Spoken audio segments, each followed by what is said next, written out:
समांतर पट संधारित्र। इंग्लिश में क्या कहते हैं इसे? समांतर को इंग्लिश में क्या कहते हैं? पैरेलल। पट मतलब प्लेट, संधारित्र मतलब कैपेसिटर। समांतर पट संधारित्र आपका टॉपिक है।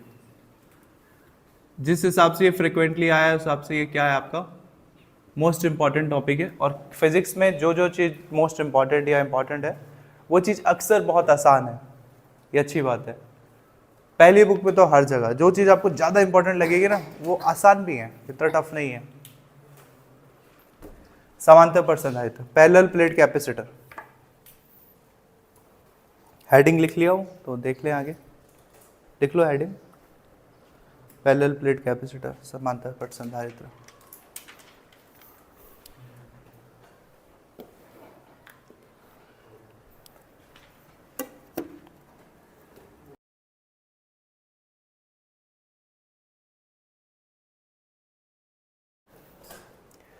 ये कुछ भी नहीं, मैंने 2 प्लेट बनाने की कोशिश की है। आपको इतना भी तामझाम की जरूरत नहीं है, आप सिंपल सा 2 लाइन खींचना ऐसे करके, इसके पैरेलल एक दूसरा, ठीक है। ऐसे 2 प्लेट आप 2 लाइन खींच दो, इससे भी काम हो जाएगा आपका, इतना चौड़ा बनाना भी जरूरत नहीं है। देखो हम एक संधारित्र बना रहे हैं, और कैसा संधारित्र है? जो जिसमें प्लेट हैं, ये 2 प्लेट हैं और दोनों प्लेट एक दूसरे के क्या है? समांतर है, पैरेलल मतलब आमने सामने। और इसको हमने क्या कर दिया है? एक प्लेट को हमने आवेशित कर दिया है। आवेशित करने का मतलब मैंने पहले भी समझाया होगा, इसको किसी बैटरी से जोड़ दिया है हमने सपोज, और बैटरी के प्लस टर्मिनल से जोड़ा है तो उस पर कौन सा आवेश आ जाएगा? प्लस। और प्रेरण के वजह से सामने वाले प्लेट में कौन सा चार्ज आ जाएगा? माइनस। ठीक है, तो हम इसके पीछे का डायग्राम शो नहीं करते हैं फिलहाल, यहाँ देख ही लो। अगर ये बैटरी है तो ये प्लस से कन्वर्ट हो चुका है, कनेक्ट हो चुका है ये, तो ये प्लस और ये माइनस, बस इतना शो कर रहा है। और ये वाला कौन सा चार्ज आ गया? इस पे प्लस चार्ज आ गया सपोज। तो अगर इस पे प्लस चार्ज आ गया तो प्रेरण के वजह से इस पे कौन सा चार्ज आएगा? माइनस चार्ज, इंडक्शन के वजह से। ठीक है, एक की वजह से दूसरा प्रेरित हो गया, और फाइनली ये आपका बाहर। और बहुत सारी बुक में आप देखोगे कि ये जो सेकंड प्लेट है इसको वो भूमिगत कर देते हैं, मतलब इसको यहां से अर्थिंग दे देंगे।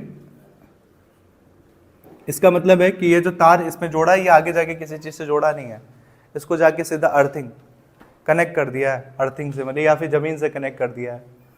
आपके प्लग में भी देखोगे 3 होते हैं तो उसमें एक अर्थ का होता है, वो सीधा कहाँ जाता है? नीचे की तरफ। तो ये आपका इस टाइप का वो है, कैपेसिटर है। आपको ये अर्थिंग दिखाने की जरूरत नहीं है, आपको ये दिखाने की जरूरत नहीं है कहाँ से जुड़ा है, आपको बस मेन बीच में जो प्लेट है उससे मतलब है। हमने डिटेल डायग्राम बना लिया है तो कोई दिक्कत नहीं, अच्छी बात है। फिर मैंने कहा कि यहाँ पे अगर प्लस चार्ज है तो यहाँ से करंट बह रहा होगा, और करंट के वजह से ये प्लेट में, पहले वाले प्लेट में पूरा चार्ज आ जाता है। और इस पहले प्लेट से दूसरे वाले प्लेट में चार्ज कैसे पहुंचता है? बताया है मैंने, कैसे पहुंचेगा? ये प्लस चार्ज है, ये माइनस चार्ज है, तो प्लस और माइनस के बीच क्या बहता है? इलेक्ट्रिक करंट बहता है हमेशा। ठीक है, अभी कितने दिन हुए थे बताए? प्लस और माइनस के बीच में क्या बहना स्टार्ट होगा? विद्युत धारा, जिस वजह से दूसरा वाला प्लेट जल्दी से चार्ज हो जाएगा। ये इनके भी विद्युत धारा स्टेब्लिश हो गई। ओके, ये आप इसको कह सकते हो कि ये किसका डायग्राम बन गया है? Parallel plate capacitor. पैरेलल मतलब समांतर, आमने सामने 2 प्लेट रखे हुए हैं। तो जब 2 आमने सामने प्लेट रखा हुआ आप इसको क्या कह सकते हो? कैपेसिटर। कैपेसिटर क्यों कह रहे हैं? क्योंकि ये प्लेट क्या कर रहे हैं? आवेश को धारण कर रहे हैं। एक प्लेट ने आवेश धारण किया तो उसकी वजह से दूसरे प्लेट ने भी क्या कर लिया? इंडक्शन की वजह से, प्रेरण की वजह से इसने भी आवेश धारण कर लिया। ध्यान देना, ये दोनों प्लेट हम सेम देंगे। जो प्लेट का क्षेत्रफल ये होगा पहले प्लेट का, वही क्षेत्रफल हम दूसरा भी रखेंगे। जितनी चार्ज डेंसिटी पहले प्लेट पे होगी उतनी चार्ज डेंसिटी दूसरे प्लेट पे होगी। चार्ज डेंसिटी मतलब अगर इस पे 10 कूलाम आवेश है प्लस का, तो इसमें 10 कूलाम आवेश होगा माइनस का, सेम होगा। वैसे नहीं होगा उस पर 10 है इस पे 12 हो जाएगा, नहीं। चार डेंसिटी सेम होगी। तो यहीं पर हम मान लेते हैं सपोज दैट कि ये जो प्लेट है आपके पास, इस प्लेटों का क्षेत्रफल कितना है, प्लेट का क्षेत्रफल कितना है, ए। ओके, प्लेटों के बीच की दूरी कितनी है,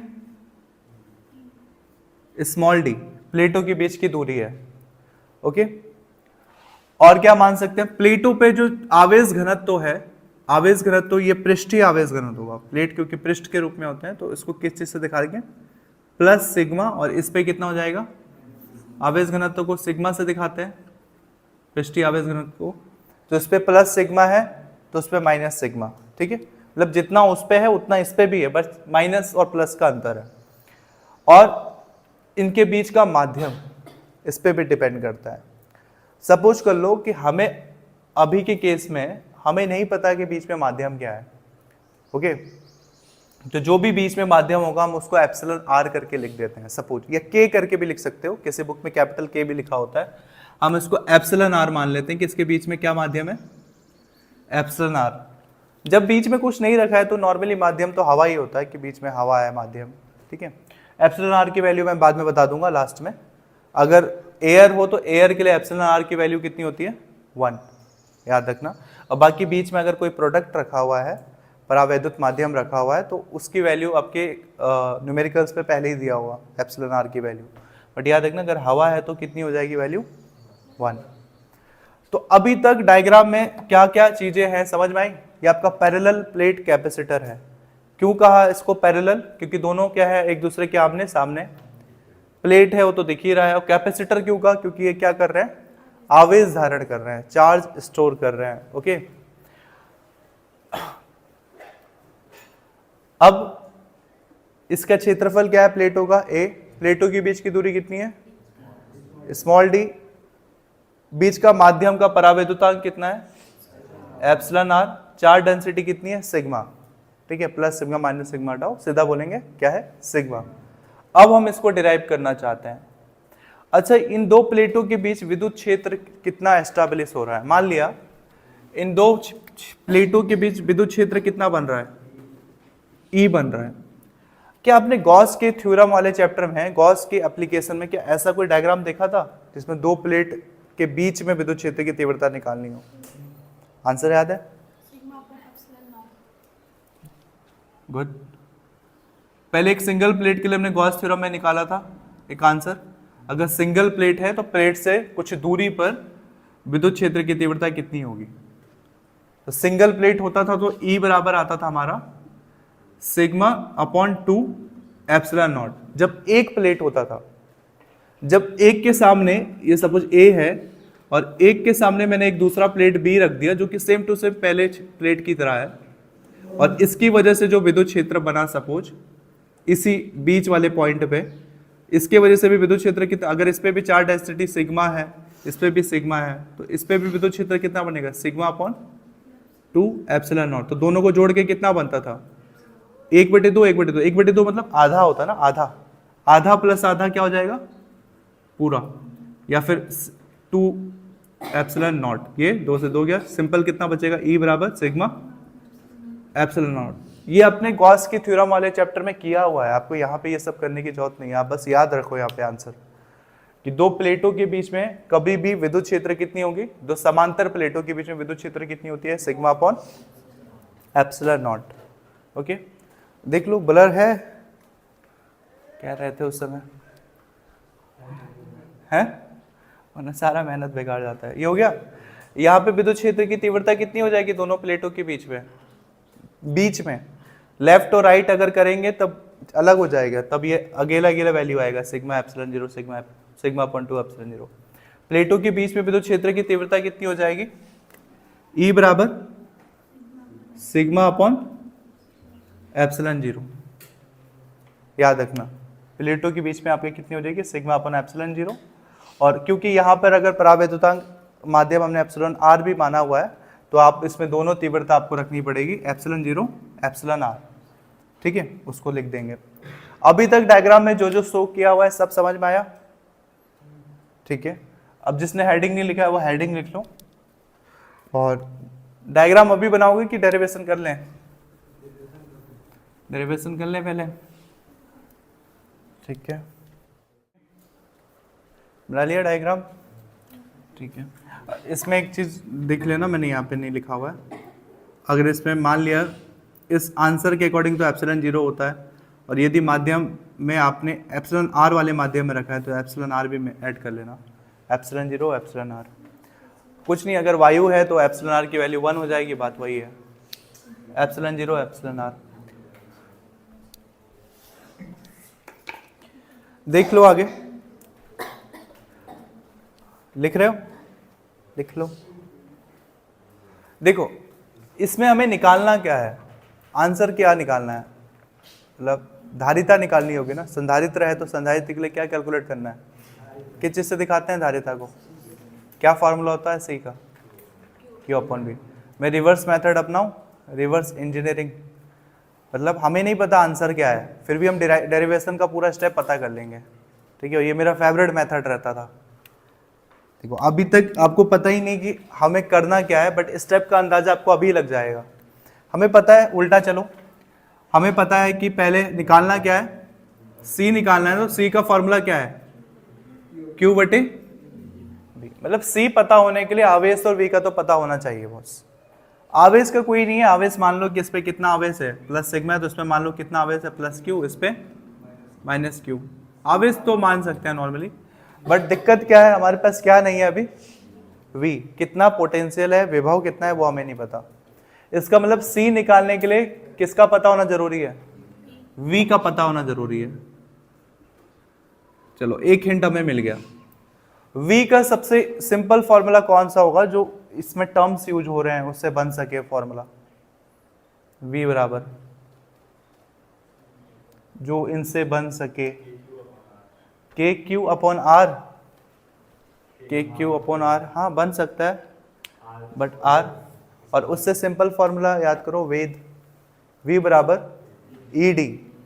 तो V बराबर E दिख रहा है, दूरी दिख रही है, तो सिंपल सा V बराबर आप क्या लगा सकते हो, ED। तो C निकालने के लिए V का पता होना जरूरी है, V ED निकालने के लिए आपको किसका पता होना जरूरी है, D तो हमने मान लिया दूरी इतना है, आपको इससे पहले किसका पता होना जरूरी है, E का। और इंटरेस्टिंग बात है, E का आंसर मैंने यहाँ पहले ही लिखा हुआ है, तो आप रिवर्स चलो, आंसर मिल जाएगा। कैसे, पहले हम E निकालेंगे, E का जो आंसर आएगा उसको हम V के इस फॉर्मूले में रखेंगे, और जो V का आंसर आएगा फाइनली हम इसको किसके में पुट कर देंगे, C के फॉर्मूले में पुट कर देंगे, और यही हमें लाना है जो आएगा। तो जो E का आंसर है उसको V में, E का आंसर तो लिखा ही हुआ है मैंने यहाँ पे पहले ही, E का आंसर V में, V का आंसर C में, और जो C का आंसर आएगा वही फाइनल आंसर होगा। इतना सिंपल है। तो स्टेप्स का अंदाजा लग गया, हमें उल्टा चलना है, हमें क्या निकालना है, पहले E, फिर निकालना है हमें V, और देन लास्ट में निकालना है C। यहाँ से हमें अंदाजा हो गया। अब आगे बढ़ते हैं, अब अपना डेरिवेशन करते हैं। तो सबसे पहले क्या निकालना है, E मतलब विद्युत क्षेत्र, किनके बीच में, दो समांतर प्लेटों के बीच में विद्युत क्षेत्र, ठीक है। तो हम लिख सकते हैं दो, और समांतर प्लेटें तो दो होंगी ही, ऑब्वियस सी बात है, दो समांतर प्लेटों के मध्य विद्युत क्षेत्र, विद्युत क्षेत्र में शॉर्टकट में लिख रहा हूं, तुम पूरा लिखना, ठीक है। E बराबर, या फिर सिंपल इसी के आगे लिख देता हूं, E बराबर क्या होगा, दो समांतर प्लेटों के बीच विद्युत क्षेत्र का फॉर्मूला गॉस के नियम से, सिग्मा अपॉन एप्सिलॉन 0। बट हमने मान लिया कि यहाँ पे आपका जो ये है पराविद्युतांक कितना है, एप्सिलॉन r, तो दोनों ऐड कर लो। तो E बराबर कितना है आपका, sigma upon epsilon 0। Epsilon r का जरा टेंशन मत लो, आपको एप्सिलॉन r लिखने की आदत नहीं है ना, कोई दिक्कत नहीं। इसके बीच में वायु भरा हुआ है, वैसे भी वायु के केस में एप्सिलॉन r की वैल्यू कितनी होती है, 1 होती है। तो आप एप्सिलॉन r वहाँ पे 1 लिख दोगे तो आंसर वही बनेगा घुमा फिरा के। बट दिक्कत ये कि अगर ये वायु में ना रखा हुआ प्लेट, ये पानी में रख दिया हमने, ये इस प्लेट के बीच में लकड़ी का टुकड़ा रख दिया, तब एप्सिलॉन r की वैल्यू चेंज हो जाएगी, ठीक है। नॉर्मली वायु में हम लिख के चलते हैं, तो ये एप्सिलॉन 0 एप्सिलॉन r ठीक है। अभी एप्सिलॉन आर का मतलब ये हमें नहीं पता कि वायु है कि क्या है, बस मान लिया कि इसके बीच में जो कुछ माध्यम है, कौन सा माध्यम है हमें नहीं पता। तो बॉस ई आ गया हमारा। ई के बाद क्या ला सकते हैं, वी ला सकते हैं, ठीक है। ई के बाद हम वी ला सकते हैं, और लाने से पहले हम एक वैल्यू चेंज कर देते हैं। वो जो सिग्मा है ना, उस सिग्मा को तोड़ देते हैं, जैसे गॉस में हम तोड़ देते थे। सिग्मा बराबर क्या होता है, हमने पढ़ा हुआ है गॉस के नियम में, चूंकि सिग्मा बराबर होता है क्यू अपॉन ए। आवेश घनत्व तो बराबर होता है आपका आवेश बटे क्षेत्रफल।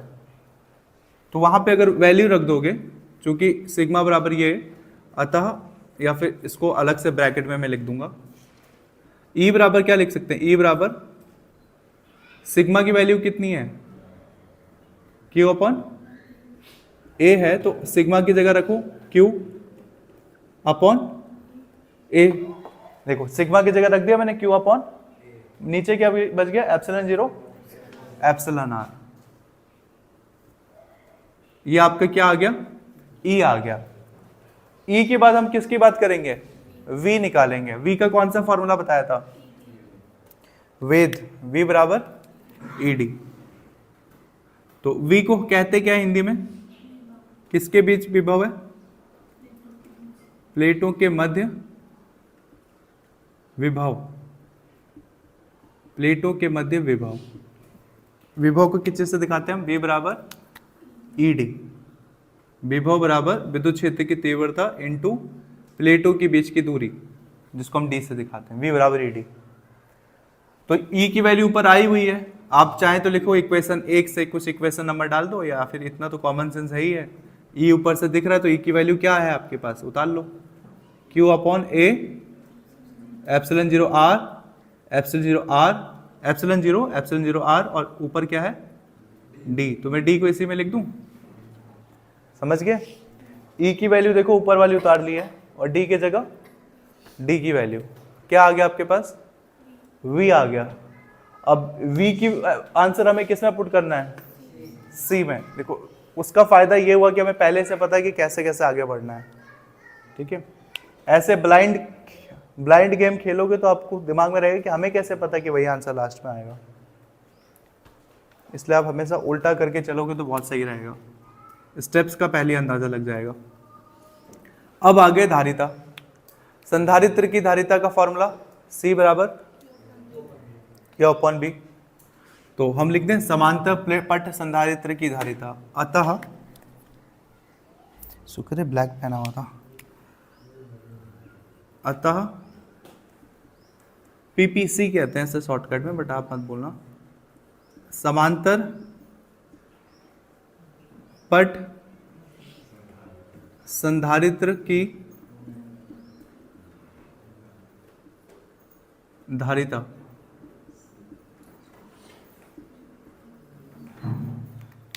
C बराबर कितना होता है, Q बटे V। अब क्या करेंगे हम बताओ, किसकी वैल्यू रखेंगे, आपका जो भी है V का आंसर आया उसको हम क्या रख देंगे, यहां पे पुट कर देंगे। तो C बराबर Q, और V का आंसर क्या आया नीचे, V का आंसर क्या आ चुका है, Q D upon A epsilon R. ये हो जाएगा, कुछ कैंसिल हो रहा है, कुछ कट रहा है, क्या कट रहा है, Q से बचा क्या, D अपॉन, Q से Q कट गया। मैंने ये भी बहुत बार बताया होगा, जो चीज बटे के भी बटे में हो, बटे में पूरा ब्लू वाला टर्म है, और उसमें भी सबसे बटे में ही है, जो चीज बटे के भी बटे में होता है वो कहाँ चला जाता है, सबसे ऊपर ट्रांसफर हो जाता है। मतलब ये फाइनली सॉल्व करोगे तो ये सबसे नीचे है, बटे के भी बटे में, सीधा ऊपर चला जाएगा। तो फाइनल आंसर क्या हुआ, सी। क्यू से क्यू तो काट चुके हो, ठीक है, या फिर जिसको ये लाइन समझ में आ जाए वो ठीक, जिसको नहीं आया वो बस इतना मान लो कि क्यू से क्यू कट गया, तो ये तो क्यू की जगह 1 आ गया, और नीचे क्यू कट चुका है तो क्यू की जगह आ गया सिंपल डी। क्यू तो है नहीं, ये कट गया आपस में, तो ऊपर क्यू की जगह 1, नीचे 1 इंटू डी का मतलब डी, और नीचे क्या बच गया ए जो एप्सिलॉन। ये बटे के बटे वाला टर्म है तो ये सीधा कहाँ चला गया, तो फाइनल आंसर क्या बच गया, C A epsilon 0 epsilon R upon D, ये आपका फाइनल आंसर है। ओके, ये आपका फाइनल आंसर है। और ये चीज आपने संधारित्र की धारिता को, यहाँ इस आंसर से ये भी निकाल सकते हो, संधारित्र की धारिता को प्रभावित करने वाले कारक। तो संधारित्र की धारिता किसके समानुपाती है? क्षेत्रफल के। संधारित्र की धारिता बीच के माध्यम के समानुपाती है। संधारित्र की धारिता प्लेटों के बीच की दूरी के व्युत्क्रमानुपाती है। ठीक है, और समानुपाती व्युत्क्रमानुपाती का जब चिन्ह हटाओगे तो बराबर के साथ एक कांस्टेंट आता है, और वो कांस्टेंट कौन है? एप्सिलॉन 0। वही चीज है जो आपने अभी पढ़ा था। क्या देखा था आपने? C proportional A। संधारित्र की धारिता क्षेत्रफल पे डिपेंड करती है, संधारित्र की धारिता दूरी पे डिपेंड करती है, और संधारित्र की धारिता माध्यम पे डिपेंड करती है। तो तीनों को ऐड कर दोगे तो क्या आ जाएगा? A एप्सिलॉन R अपॉन, समानुपाती का चिन्ह हटाओगे तो बराबर के साथ एक कांस्टेंट आएगा, एप्सिलॉन R है पहले से, वो कांस्टेंट है एप्सिलॉन 0, और अपॉन डी। ये देखो वही चीज है। यहां से आप संधारित्र की धारिता को प्रभावित करने वाला कारक भी निकाल सकते हो। ये आपका फाइनल आंसर है। डिफिकल्ट है? जब ये पहले से आपने रिवर्स इंजीनियरिंग वाला काम कर लिया, चीजें उल्टा चलना स्टार्ट कर दिया, तब आपको ये टफ नहीं लगेगा। रिवर्स इंजीनियरिंग वर्ड पता कब से स्टार्ट हुआ था? सबसे ज्यादा इंडिया में फेमस हुआ था टीपू सुल्तान के टाइम पे। टीपू सुल्तान ने कुछ ना, कहा जाता है कि उसने इंडिया में रॉकेट बनाए थे, हैदर अली एंड टीपू सुल्तान, बाप बेटे। मतलब रॉकेट उस समय तक अंग्रेज भी नहीं बनाया था, वो 1700-1800 की बात चल रही है। उस समय उसने तोप बनाए थे, टीपू सुल्तान ने रॉकेट बनाए थे। और जब अंग्रेज वापस मैसूर में आए, मैसूर के सुल्तान थे उन लोग, तो मैसूर में अंग्रेज आए तो उन्होंने देखा ये क्या चीज़ है, तो उसको समझने के लिए ना उसके जो रॉकेट थे उसको जहाज पे भर के अपने देश ले गए। और कहा जाता है कि उस रॉकेट को धीरे धीरे इन्होंने खोल के समझा कि इसमें क्या क्या इन्होंने लगाया है, और खुद बनाने की कोशिश की, और उसी बेसिस पे इन्होंने फ्यूचर में जाके क्या किया? रॉकेट बनाने स्टार्ट किया। रिवर्स इंजीनियरिंग, जैसे कि आपको नहीं पता ये मशीन के अंदर क्या है, तो आप धीरे धीरे उस मशीन को क्या करोगे? खोलोगे, कहाँ पे क्या रखा हुआ है, और फिर सेट करोगे। तो आपने धीरे धीरे उसको, पहले ये निकालना था हमें पता है, फिर आपने खोला कि ये निकालने के लिए V का पता होना जरूरी है, V निकालने के लिए E का पता होना जरूरी है। इसका मतलब हम पहले क्या निकालेंगे? E निकालेंगे।